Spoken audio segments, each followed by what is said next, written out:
Start recording.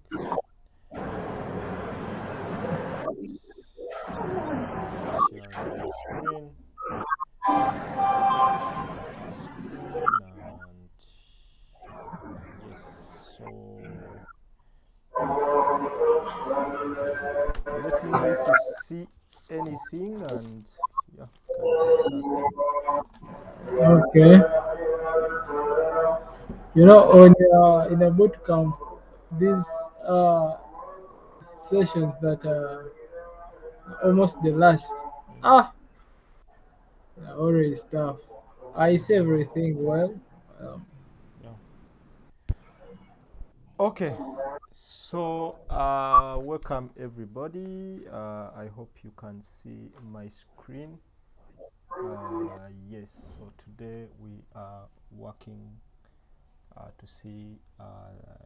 Today we want to deploy our first program. We have covered most of the important stuff. Yesterday we looked at state management and we did all the important stuff. We've created an account on the Solana, and today, hopefully, by the end of today, we'll have something deployed on testnet. Yes. So yeah, but before we get there, just a quick introduction. My name is Jovan. A software developer and a co-founder of Shokuro and OneRamp, which are Web3 solutions that are meant to bridge the Web3 world with mobile money, providing with a suite of products. For example, OneRamp has the widget, which you guys look at. You're looking at the screen here. It has basic functionality where you can buy, you can sell, you can straight up do self checkout. You can do your self checkout to any wallet of your choice. So it works with any wallet of your choice, provided you just paste there your address and on ramp, and then vice versa. We have Lightning Network with SATs. This is something that we found as a very big issue for Lightning wallets. A lot of Lightning wallets have the functionality. They assume that you already know and you already know how to get SATs, which is not the case most of the time. Getting SATs is not as easy as it sounds. So you requires to get your Bitcoin, move it on chain, and then when you move it on chain, then you find a way of moving it to Lightning without losing money, and it's tricky. It's tricky for anyone that's new. But what OneRamp does, it allows you to self checkout with just selecting and use your mobile money, and the satoshis that you get are straight up to your Lightning wallet of your choice without having to do any other extra steps. It's straight up to your wallet. Yes, it works a lot with all Lightning wallets, and recently we added the Lightning addresses, whereby you can self check out using maybe your Blink wallet address, maybe you're using your wallet of Satoshi address.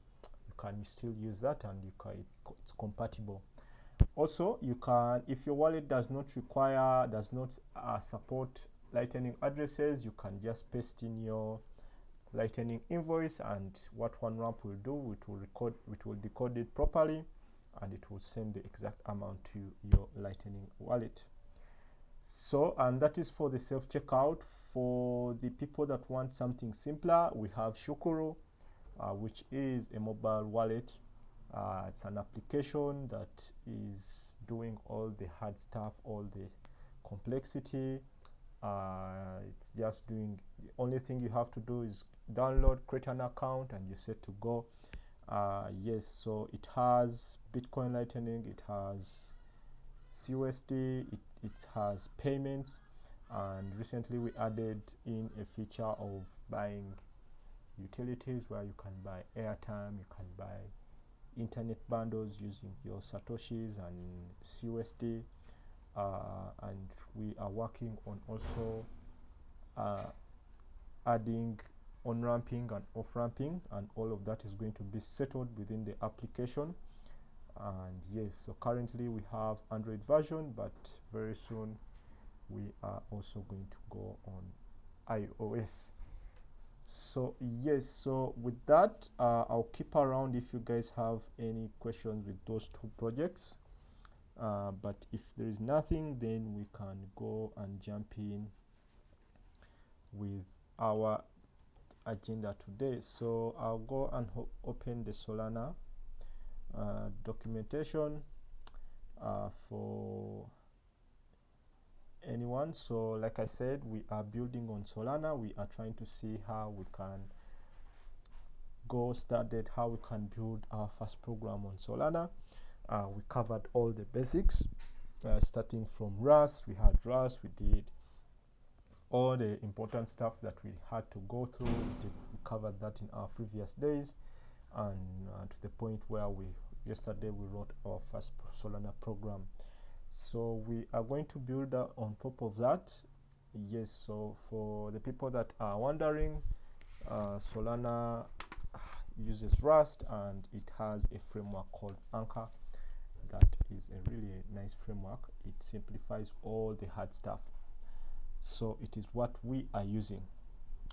Okay, so we have a small playground that we are using. So for the people that are coding with me, and you're trying to develop locally, you can go to the beta.sol.pg, and then you can go and create a new project, and then so this is what we had. I'll have to scaffold because this is what I have been testing. So let me go and get the raw one that you guys must be on the same page. So I think it's this repo. I'll copy this just to be on the same page. All right. Yes, so for the people that are starting afresh, maybe let me delete this and we can. So you go to beta.sol.pg, come here, create a new program. Project name ours is called Heroes. Create that.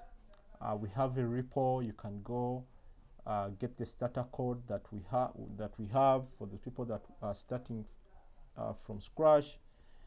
Let me first build this, and after building that, then hopefully I can get this.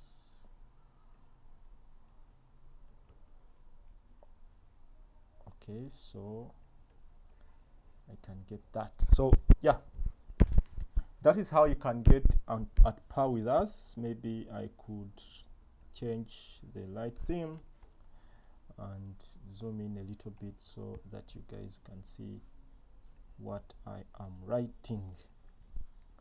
All right, so yes, so yesterday we had our first account. We have the hero account where we want to have a program. The program is very simple. We want to create a program whereby a user can submit and create heroes with their hero name, with their age, with their bio, and put them on the blockchain. So maybe if you want to look at how many heroes are there, you can always look at them. Maybe you want to submit a new hero, you can always submit that. It's a very simple program. So so as I was going through my notes, I realized that it would be nice if we keep track of the person that is creating, the person that is adding the hero. So I thought it would be nice if we add an extra field. So because currently these heroes are going to be added by the admin, so maybe we would like to have it open whereby any other account can submit and create a new hero. So to do that, I thought of having the author. Maybe we have another field called author, and then whereby we'll have to track the public key. So what the public key is like the address. So I would like to keep track of the person that has created that, and maybe store their public key into this author field Cool. So the fact that I've added a new field here, this means that the space will not be enough for it to be a rent exempt account. So we'll have to update that with the new key that we created. So I'll come back here and maybe create the author. It's called the author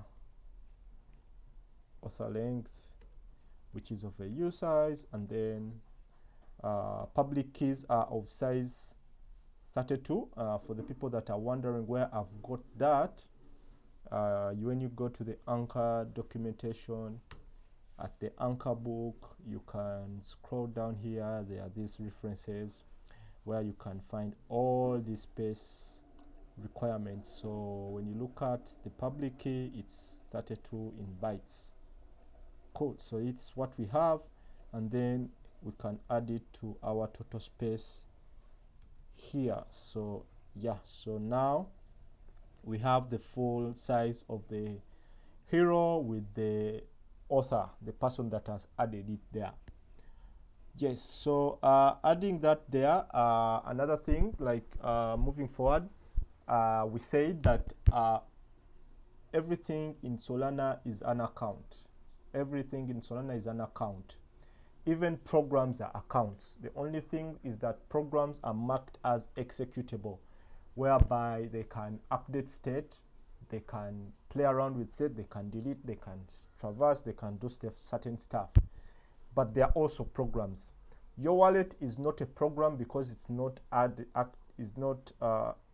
treated as an executable, but it's also an account. So currently, we have created an account, but it's not yet executable. So we have to find a way of allowing us to create and extend the blueprint and create and model data using the blueprint of the structure of the hero structure that we have. So maybe we are talking about the CRUD functionality of create, delete, and update, and all of that stuff. So in Solana, you have another function that you have to think about. You have to create a set of two structures, whereby I think of this first structure as the blueprint of what the account has to look like. Then there's another second structure that you have to create, which is going to define the functions that are going to mutate the structure of the account. So let me show you what I'm trying to talk about. So the first function that we know that we want to create is the function that will create the hero, that will add the hero. Maybe when it's passing in the name, the age, the bio, and all its attributes.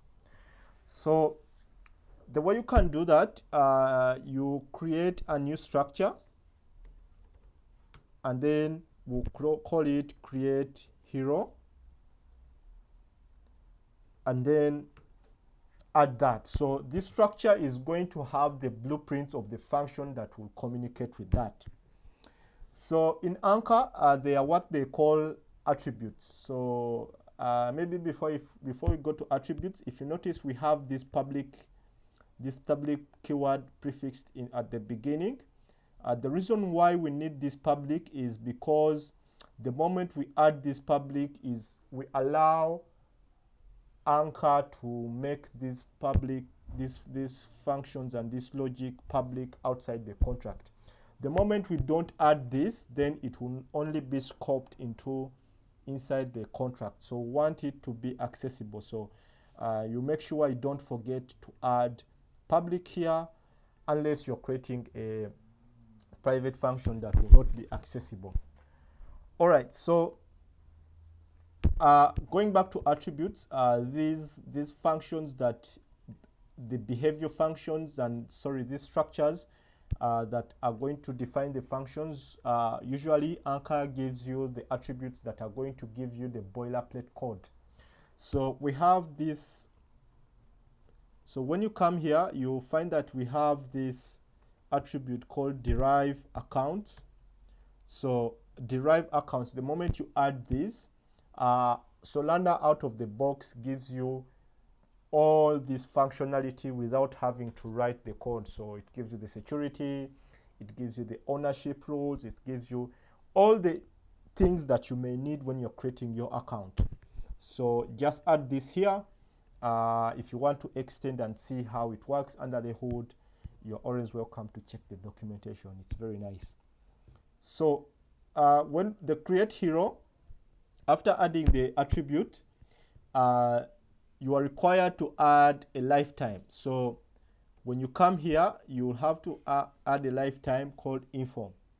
So we didn't cover lifetimes, but basically what lifetimes, they're not specific to Anchor or Solana, but they are specific to Rust.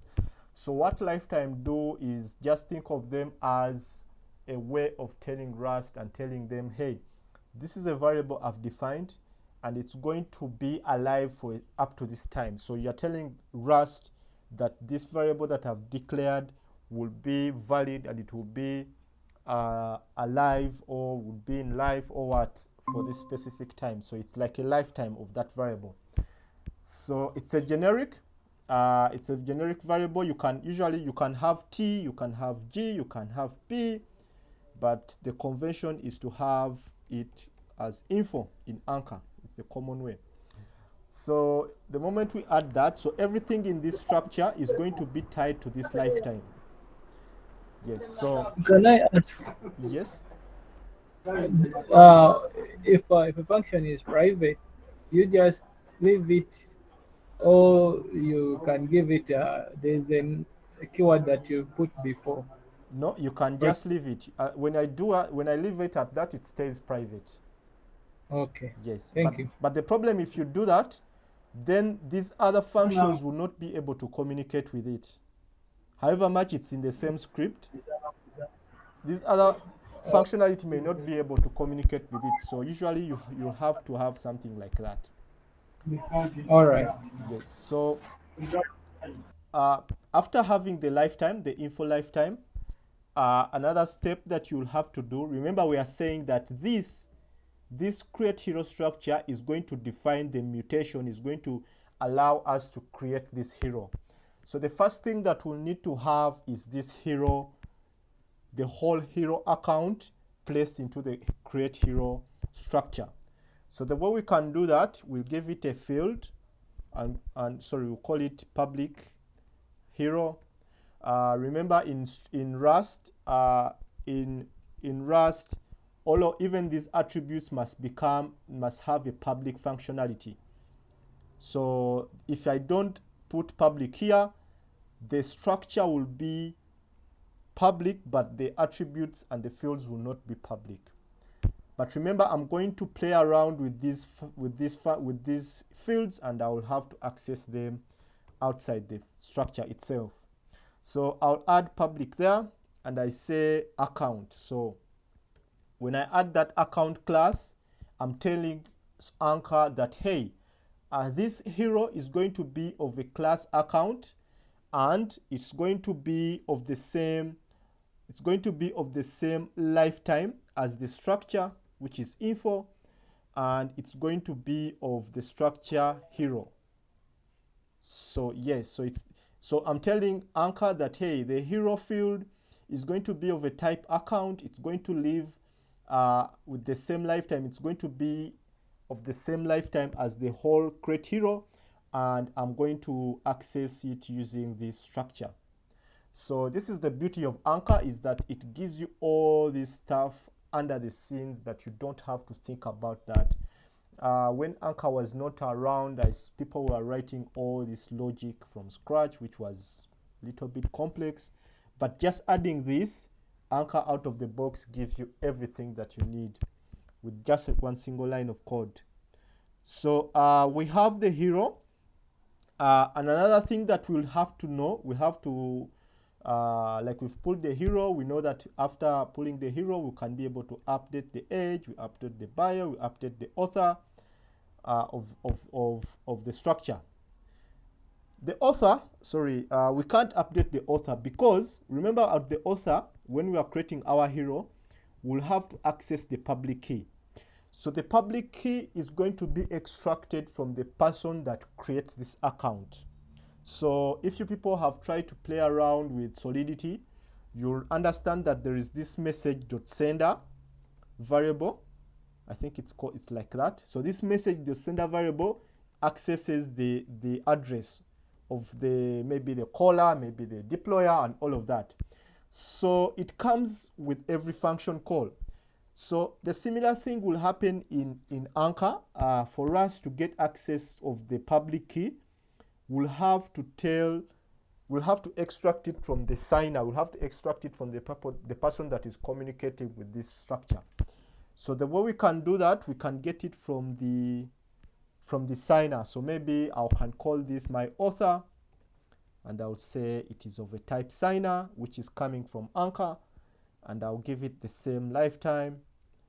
And yes, so basically when I do that, this is coming from Anchor. It's going to give me everything that I will need to look for on this variable. So this can be owner, this can be maybe user, all of that. But I like to have stuff all in order. So I'll just give it author as the same name in the hero, so that I know that up on the author I'll have to get the public key. Cool. So this is going to be pre-filled when I call this function, or the user that is going to call this structure. I keep calling it a function, which is not, but eventually we'll transform it into a function. So if I say function, just know we are going to try to create a function that will define that. So the moment we have the author, we are also going to, so Anchor requires you to have another required field, which is called the system program. So this is it's required for you to add it with Anchor. So what the system program does, this field, it allows Anchor to access and do the mutations and all of that stuff. So it has to be there in this structure. So I'll come and I write it's under the programs class with the same lifetime. You guessed it right, and then it is of a system attribute. So basically this is the blueprint of everything that we have. So under the create hero, we are going to pull in the account where we'll create the name, we'll add the age, we'll get the bio, and then we'll extract out the author, and we'll get out their public key, which we'll create here. They created that, we'll see how we get that. So basically this is the blueprints of what we have, but we are not done. So if you remember a few days back, yesterday we were talking about the sizes. We are talking about the sizes of the program. We said that every program in every account in Solana has to pay rent, and for you to make it in rent exempt, you need to give it some money that can take it for 2 years and beyond, so that it can be rent exempt. And the way it can do that is by calculating the size, the total size of that account, and then it will pre-fill the money to pull from the signer, from the person that is communicating, or the deployer, which we calculated properly, but we are not using it anywhere. So when you look at this, when this account is created, Anchor does not know what size it is. It does not know what size it is. So we need to find a way of telling Anchor that, hey, this is creating a hero structure. It's creating a hero account from the hero structure, and it's supposed to be of this size. And after it being of this size, this is the person that is going to pay. So the good thing with Anchor, it has the same attributes. It has a number of attributes that allow you to do that without having to write a lot of code. So cool. So when you come here, you put it above. Remember, we want to find the size of hero. So you put it above this, and then you write a hashtag, and then you write the same account, put in color brackets, and then say init. So we are telling it, hey, this is the initialized account that we want to calculate the size. So, and then another thing we need to tell it, hey, under this account that is getting created, which is the hero, we need to tell it the person who is going to pay for the space. So the way you can do that, you just add the pair field, and we tell it author. So if we had named this another name, maybe if we had named it owner, we had to change it to owner. So keep note of that. So Anchor here will know that, hey, this is the account we are calculating the space for, and the person to pay for it is this. It's the signer. So it will look for that. So the last thing that we have to add is the space. So we tell it the space of the whole thing. So we'll come here, and remember we calculated the space from our implementation on the struct. So we'll come here and write hero. And then the way you can access information out of an implementation, you use the double, is it double semicolon, double quotes? Okay, you use this double stuff, and then we go with the len. So yes, so now Anchor knows the size of the account, which is hero. It knows the person that is going to pay, and it knows the initializing account for that. Cool. So now we are done with that, but we are not quite done yet. So another thing that, remember we said that everything in Solana is a program. Sorry, is an account. And the difference is some are programs, some are just rare accounts. And we said programs are marked as executable. They can change state of the chain. So for you, we've already transformed this into a program, but the problem is that the signer will have to pay for the rent. And the only way the signer will have to pay for rent is by allowing the program to change the balance of money they have in their wallet. So we have to find a way of allowing Anchor or Solana to change the balance, maybe to change the balance in their wallet, so that it can be added to the rent of the program. So currently, remember when we talked about having variables in Rust, that everything in Rust is immutable by default. So currently, this variable is immutable. So Solana cannot change the balance of the signer. So we need to find a way of telling Solana that, hey, this is the signer, and you can always extract money from their account so that they can pay for the rent. So hopefully, and the good thing with Anchor, you do not have to write a lot of code to get with that. There is another attribute. So attributes go above of what you want. So like how we added this on top of the hero, the attribute that we want to add on top of author will affect that. So come down here, you write a hashtag, and then you write account.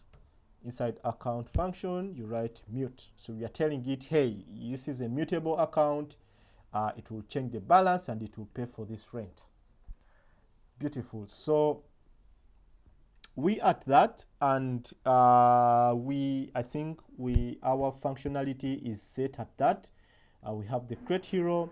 It has the account here. It has the pair, and it has the system program. So please don't forget to add this. You have a question? Excuse me? Yeah. Yes. Like those attributes, are they inbuilt in Anchor that you just get to know them maybe from the Anchor documentation, or Yes, they say? it is something that is common. I think 90% of the programs, you'll find the same attributes. Like, this is one of these things that have been used over and over again, that it has come to the point that you must use it. Like, it's just second nature. So yes, so they give you a lot of boilerplate code. They give you, because for example, you look at this one. Under the hood, Yes. it will give you security feature. It will give you non-duplicating functionality. Everything is just added for you. So the more you use it, the more you play around with Anchor and building Solana, you'll always find an attribute that you want. For example, maybe you have a field whereby you want it to trigger another functionality, another structure, and you find that you're about to write a lot of logic to do that. you can always go to the documentation and search for that, and you'll find that there is already another attribute that has been added to help you with that. So these are things that are always in the documentation, but they are there to help you so that you don't write a lot of boilerplate code. All right, thank you so much. Yes, so if we don't have any other question, I think we can move on.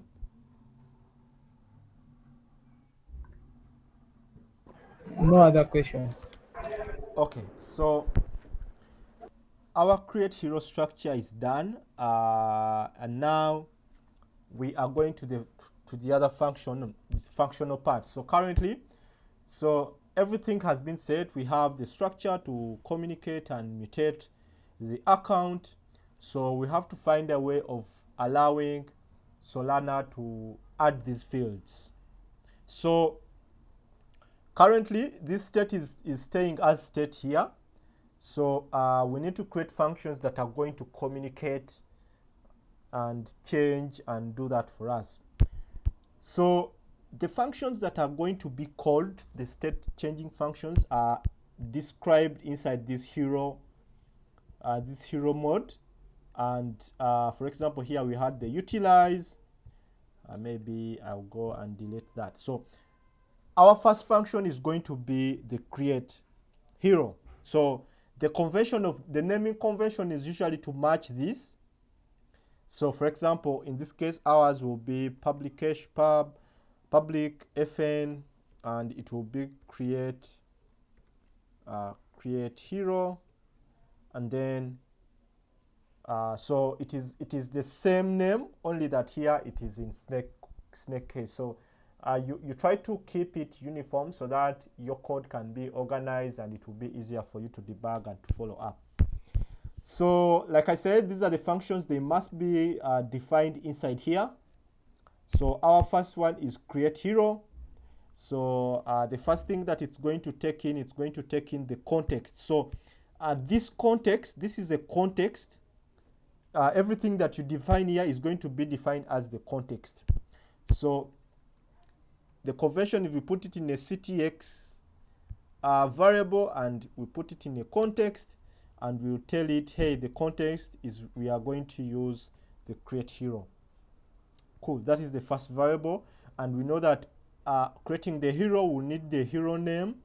So we pass it there, and it will be of a type string.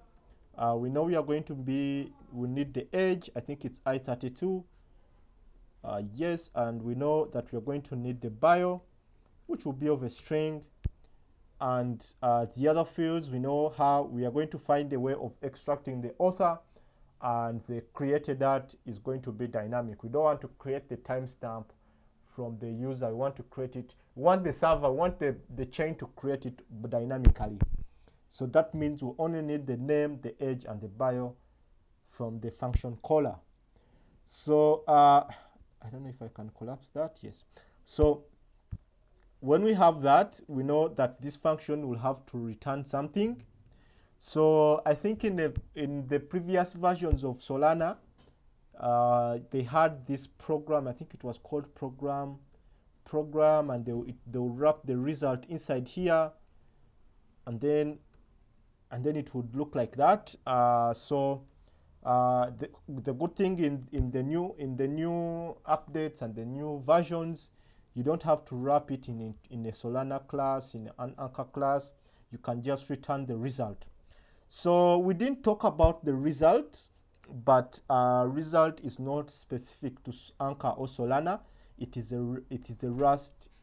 It is tied to Rust. So what it does, it allows you to do error handling. So if you've done something in maybe TypeScript, you remember that you have to find a way of catching errors, and maybe you want to display something when something fails. Maybe you're doing an API call and you want to show some information without having your program to crash.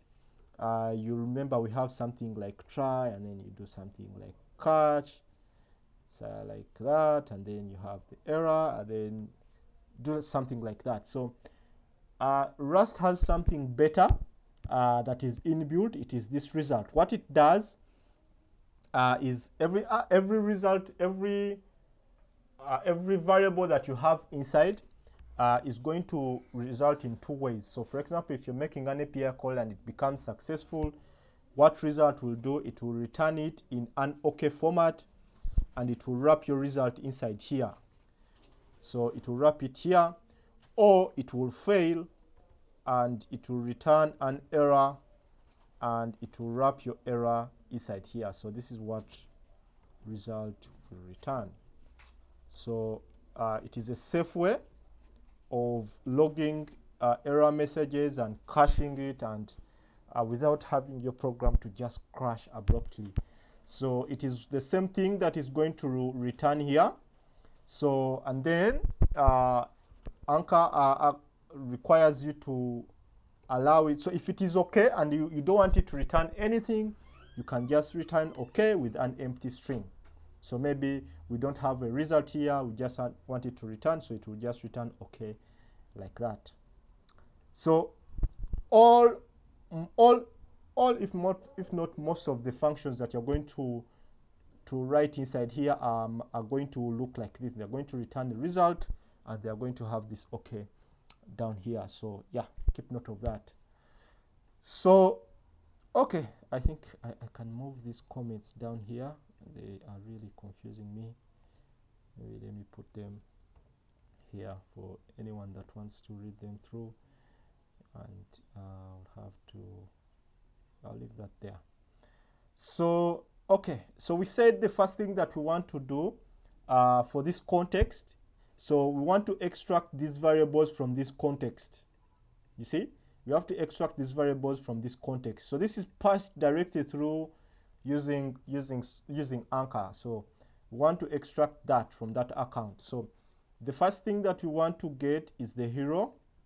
So we'll put it in a variable. So write let hero, and it's coming from the ctx.accounts.hero. So that is the hero. That is the first variable, and you can see Rust is smart enough to show the error type, the attributes and the inference here. So, but remember, when we extract this hero, we are going to change some information. So we are going to mutate it in some way. So and then remember, after mutating it, we are going to use it to do some other stuff. So we do not want to overwrite the parent. We want to just take a reference and mutate that reference. So for the people that were around during ownership, I think you can understand what we are talking about. So we give it the reference, and we are allowed to mutate it there. So we've got the hero. We need to get the author. So the author is also coming from the CTX. So I'll call it author, and we are going to get the mutation, and then so ctx.accounts.author. Beautiful. So we have our first two variables, and they are the only ones that we need. So yes, so I know I'm going to have that. I have the hero, I have the author, where I'll get the public key. And another thing that I'll need to have the clock. So what we can use to get the time, we can use clock. So clock is a Rust specific. It's Rust specific. I think it's not from Anchor. So we'll have it in a variable, and maybe we'll call it clock. And then inside clock, we'll get clock. So use the clock, and then we go to the get, and then so before I even terminate, you can see, if you guys remember what we were talking about, so you can see that this clock is returning a result. So the moment it returns the clock properly, it's going to be wrapped in this OK, you can see, or it's going to return a program error if it's wrong, if it's not correct. I think it's it may be tied to Anchor, because I'm seeing a program error here. It could be tied to Anchor, not Rust specific. So if I try to do this, what if this fails? So the clock variable is not extracted, so it will return the clock if it's created properly, but it will be wrapped inside OK. So the best way, the recommended way to do it is to extract the clock from this. So if you go here, if maybe you read the Rust documentation about error handling, you find that it will tell you to do something like this. So it's clock. Maybe I'll give it, I'll use it in a new variable. Maybe I'll call it final time, and I'll use a match expression. So I'll say match, where I'll pass in the clock. And then, so match is similar to the switch case in the other languages like JavaScript. For example, if I have switch, for example, maybe switch name, and then I have case, maybe Peter, and then like something like this. And then I say maybe I'll return, sorry, not rent. So return, maybe the name is Peter, like that, and then I think you terminate here, and then I have case, maybe the name is Paul,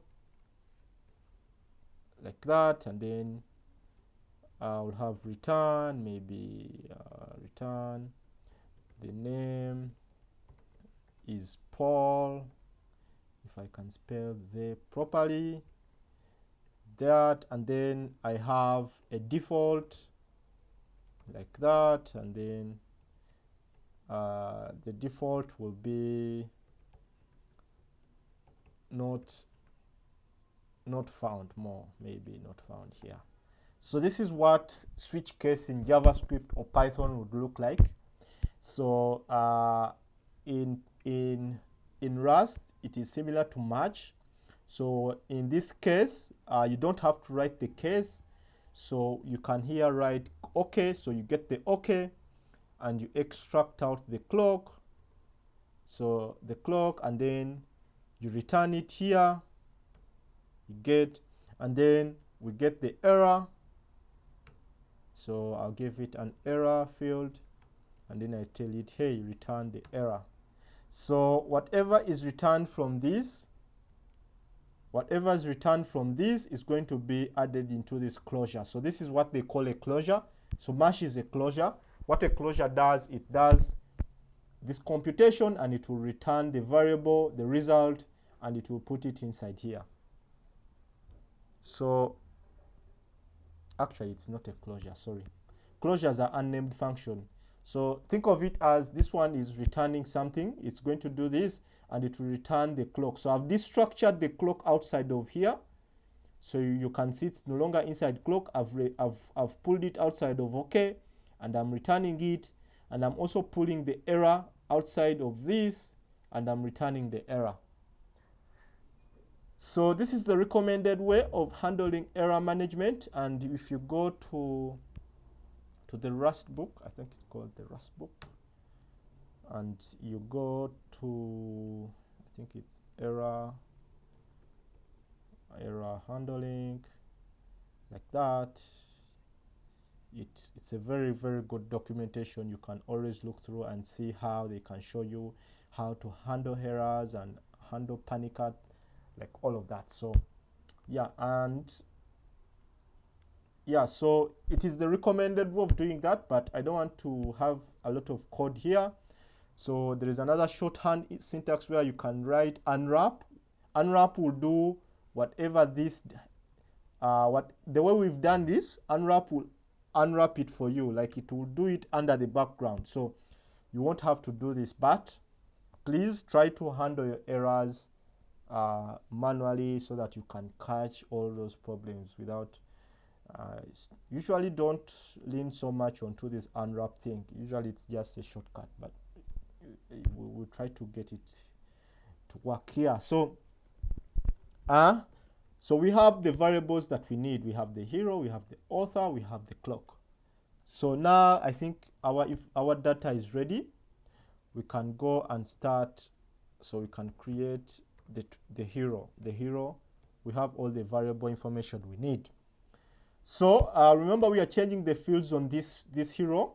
So we come and write hero.name. We set the name that we've entered here from here, and then we go hero.age.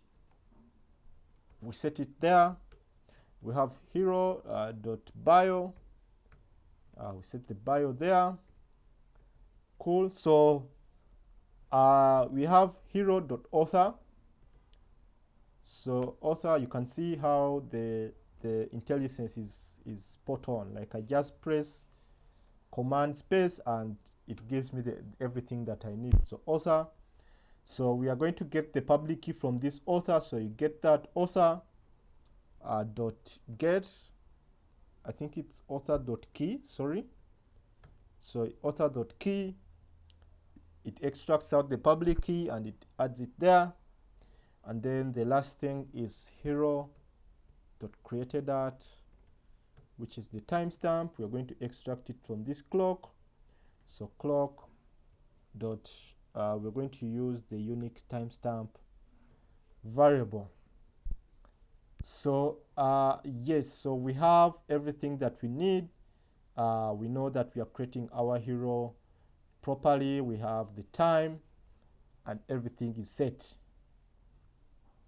Beautiful. So, but we are not yet done yet. We have some issues that we need to address. If you remember, when we are creating space, we added some character limits. For example, on the name, we added character limits on the bio. We don't want them to exceed 240 or 50 characters. Currently, we have no way of protecting that. So if someone maybe injects us with a whole book of characters on the name, there is no way Anchor is going to cache that. It's going to just be put there and it's going to take a lot of space. So they will abuse the chain or the program.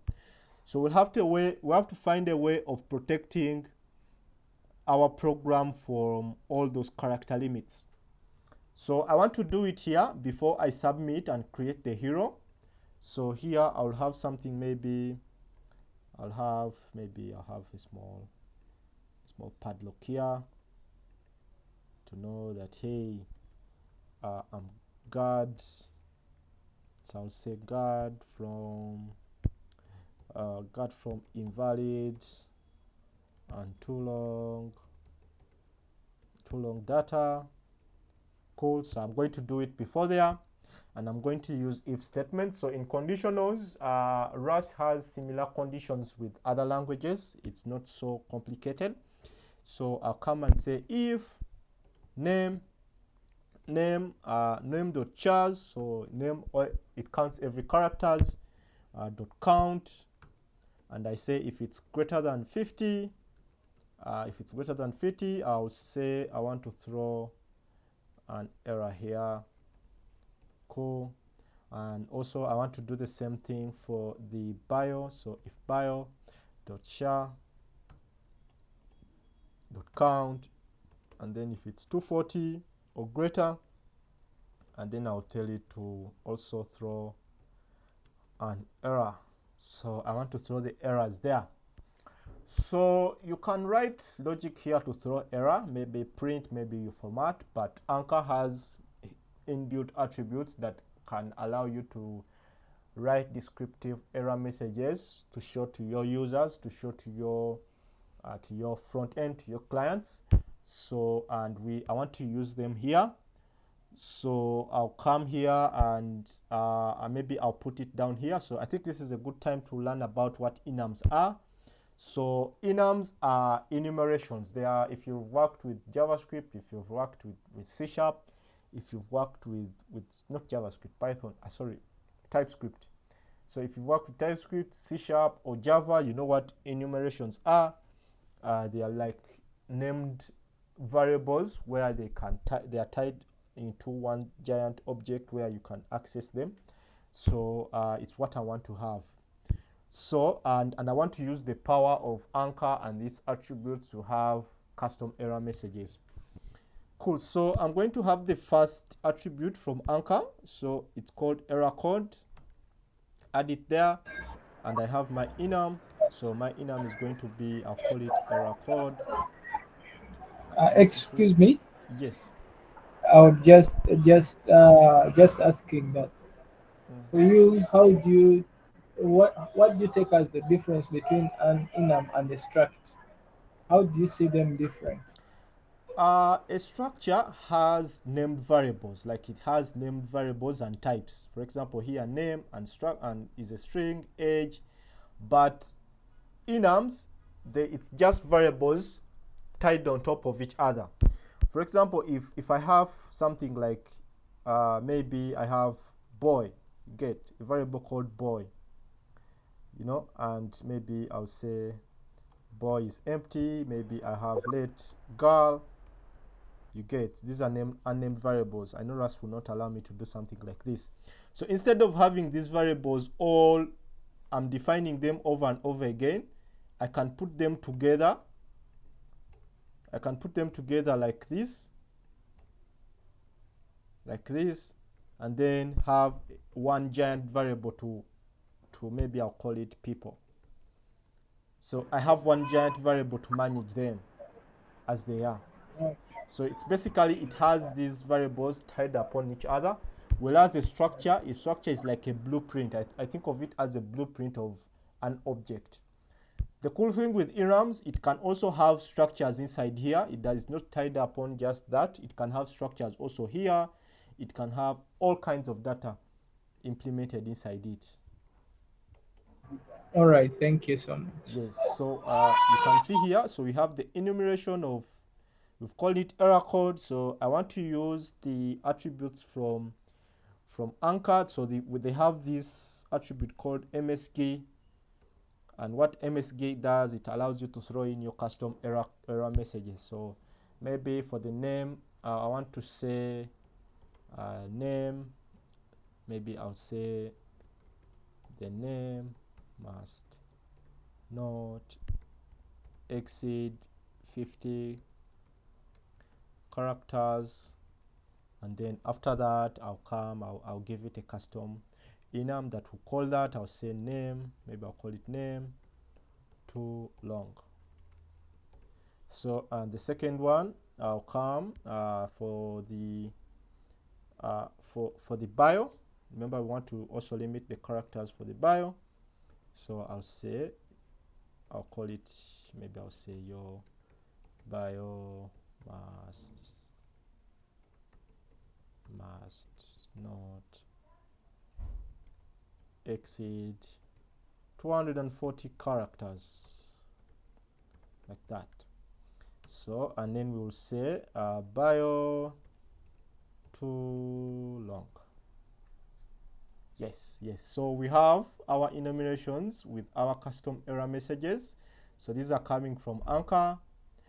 If I don't add these, it will just throw some error message that is generic. So I want to be explicit, and I've added these custom error messages. So I can use that in my logic here. So remember, I wanted to return an error.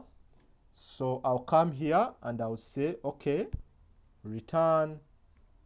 So I'll say return. Excuse me. So I'll say return. So Anchor has this wrapped error. So remember we said that whatever, you can return something using this result. So using the error built on top of this, you can have your custom error messages inside here. So we can call the error that is coming from result. So inside here, we know that we have our error code. I think I should have called, error code, and then I say my first error code is name too long. So name too long, and then I need to inject it inside the error attribute. So I use the .into field there, and I'll terminate that, and I do the same thing for the bio. So I'll say ER, and I'll call it error code and I'll call it, maybe let me copy that, make it easier for me, put it there, and then inject it inside there. So I know now that my program is validating, no one is going to inject it with too long text and on the bio and the name.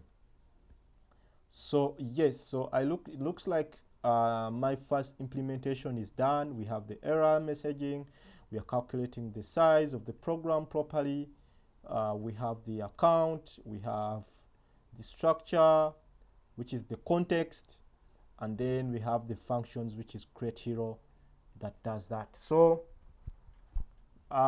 this is where you will have to deploy, or you would have to build, maybe you have to test.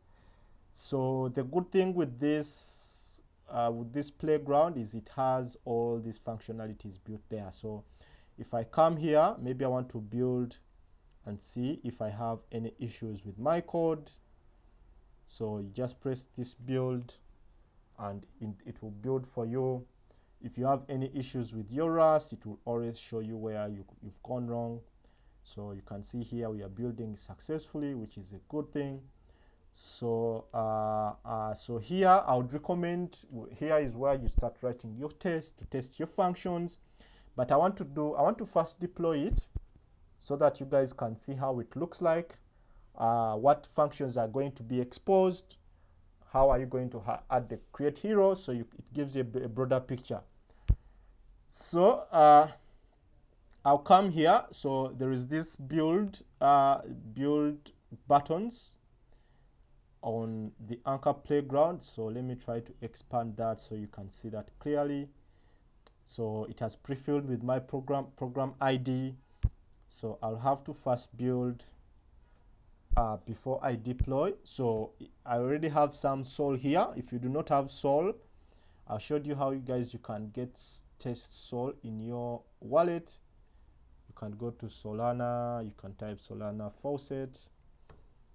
When you go to Solana Faucet, there is this airdrop of the DevNet. So you press here your address and you select the amount, and it will be added to your account. So yeah, so the wallet address, you can always copy it from here, and cool. So our build has been successful. Now we can try to deploy that. So you press deploy, and then it's deploying. If you can see that here, let me try to, so it's telling us depending on the size, it's, yeah, we'll wait for it to do its magic.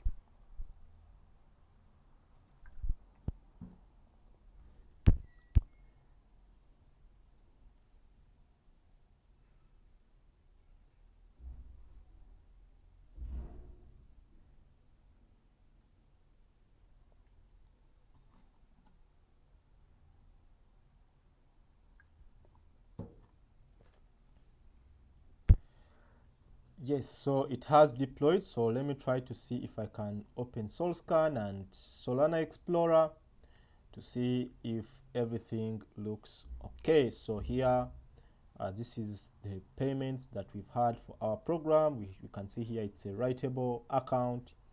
It's giving us the source. It's telling us the owner. So if you can look at the transaction, you can see what we've paid for the deployment. So yes, so now the cool thing with this playground is it gives you these buttons where you can play around with it and communicate with that. So you can see even the Solana has reduced because I had some tests to deploy. So the create hero, this is the instructions. So remember we had the instructions. So the instructions are the functions that are going to be changing state. So they are classified under here. And then we have the account. So the account we have currently is the hero account. So if you press fetch all, we have nothing. So let's try to create one hero and see how it goes. So maybe our first hero, we are going to call them maybe Batman. We are going to use a custom string. We are going to have the age, maybe he's 45. custom edge, and maybe I will call him the eyes of Gotham City. So have that. So here now we've reached to the accounts section where so all of this information is coming from this. You get, it's coming from this. So we fill the heroes and all its information. So the moment we added the account and the hero, so Solana is smart enough to go and enter here.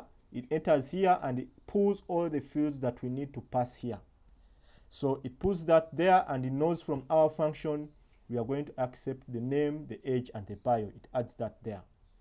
So, and then it asks us to have an account. So usually what happens here, we are creating a new account. So we want to have a random public key for the account. It's like an ID. We want to have a random IDE, primary key, for the account.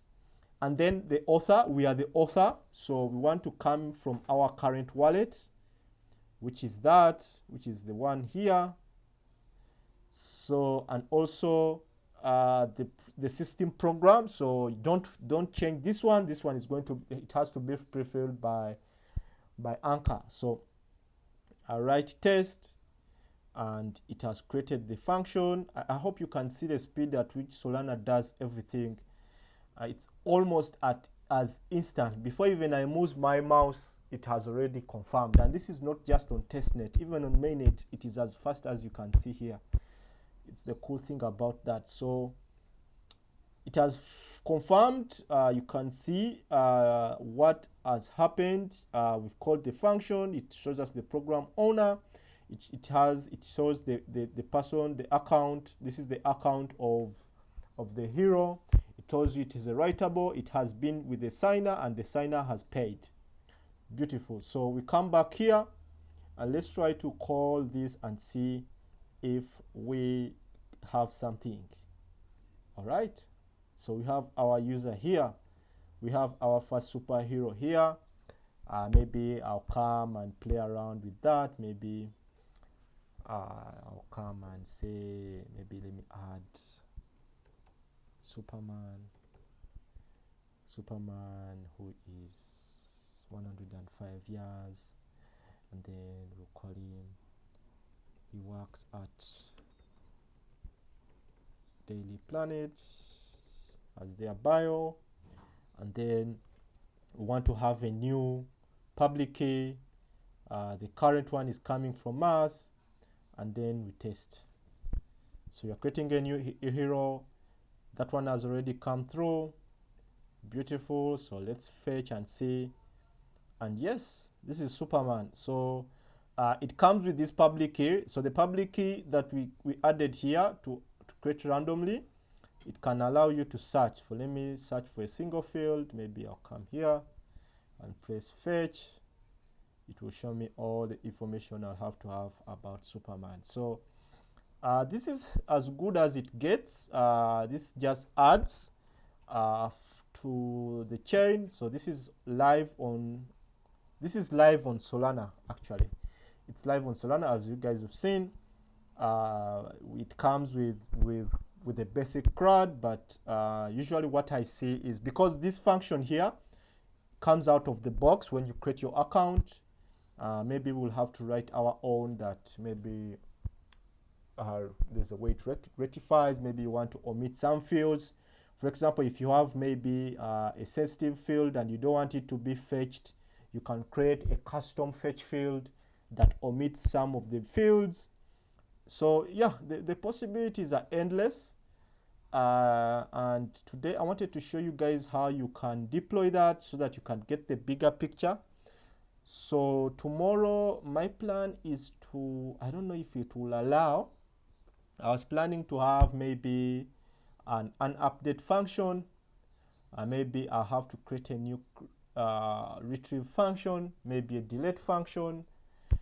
And I wanted to do some tests. I don't know what the time will allow us, so that you can see how you can test your functions. So if time allows tomorrow, we'll create a few, maybe we'll complete the basic CRUD and then do some tests. So yeah, I hope I will not have to go through the same things because we've covered a lot today.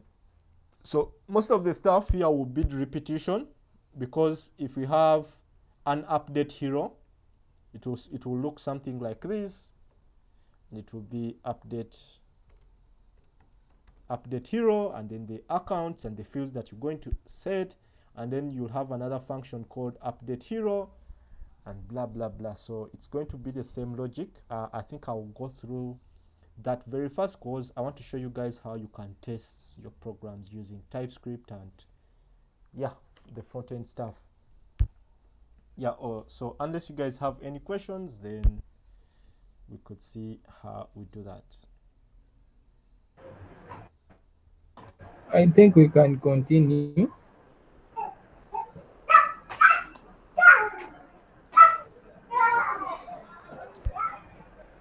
Everything good? Yes, Yeah. I think we can continue the testing. The testing. I want to do the Yes. testing. I want to do the testing tomorrow as the final, Okay. as the final, yeah, as the The final, final piece. as the final piece. I don't know what has happened to my code. I think I've pasted in some stuff here. Yes, so Okay. my plan is to have the testing final tomorrow as the last piece, because I think this other stuff is just repetition and all of that stuff. So maybe we'll write a test script tomorrow to test maybe this function, and yeah, it will be a nice way of closing out. All right. It is a great journey. This piece, I think, actually, I need always to replay, but it's really great work, quality work. I was surprised at the speed of Solana itself. Yeah, So, yeah, it is a very fast chain, and yeah, it's very nice. It has very good developer experience. They have good documentation. They have very good resources. They have a good community. Yeah, yeah. it's something that, yeah. All right. Okay. Thank you so much. Um, I think I don't know if there is anything else. No, but I think I'll share with the code in the repo. What we've done today is going to be updated in the repo. So for anyone that wants to play around, maybe you want to extend and see, maybe you can come up with the update function. Maybe you want to create a new retrieve function. You can always refer to that. So it's going to be added in the repo, and yeah, it will be updated. All right. Thank you so much. Thank you so much. Yeah. Meet tomorrow. All right. Thank you, and see you tomorrow, guys. Okay.